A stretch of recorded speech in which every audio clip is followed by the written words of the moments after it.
Gujarat common admission services જીકેસ પર admission form ભરવા માટે રજિસ્ટ્રેશન કરવા માટેની પ્રક્રિયા. સૌપ્રથમ gcas.gov.edu.in વેબસાઇટ પર જવું. આપને આ પ્રકારનું વેબ પેજ દેખાશે.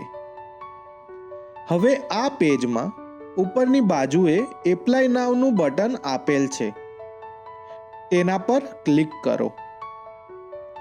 જ્યારે તમે એપ્લાય નાવ પર ક્લિક કરશો ત્યારે તમારી પાસે આ પ્રકારનું ક્વિક રજિસ્ટ્રેશન પેજ ખુલશે.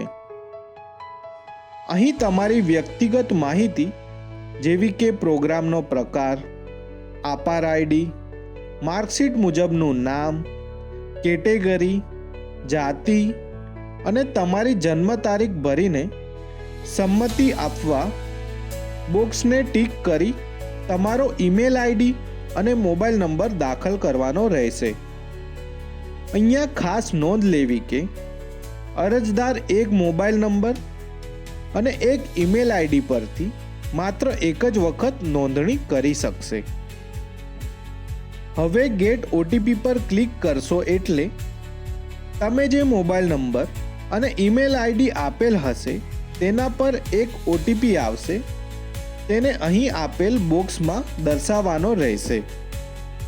ત્યારબાદ કેપ્ચા કોડ દાખલ કરીને સબમિટ બટન પર ક્લિક કરવું, જેથી તમને તમારા રજિસ્ટર કરેલ મોબાઈલ નંબર અને ઈમેલ આઈડીમાં જીકેસ તરફથી તમારું યુઝરનેમ અને પાસવર્ડ મોકલવામાં આવશે, જેના દ્વારા તમે લોગિન કરી શકશો.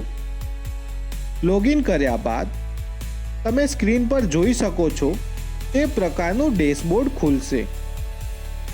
હવે જ્યારે HSC એટલે કે ધોરણ 12નું પરિણામ જાહેર થશે ત્યારબાદ તમે ફોર્મ ભરવાની પ્રક્રિયા શરૂ કરી શકશો, જેની માહિતી તમને gcas.gov.edu.in વેબસાઇટ પરથી મેળવી શકશો. તો આજે જ જીકેસ પર તમારું રજિસ્ટ્રેશન કરો.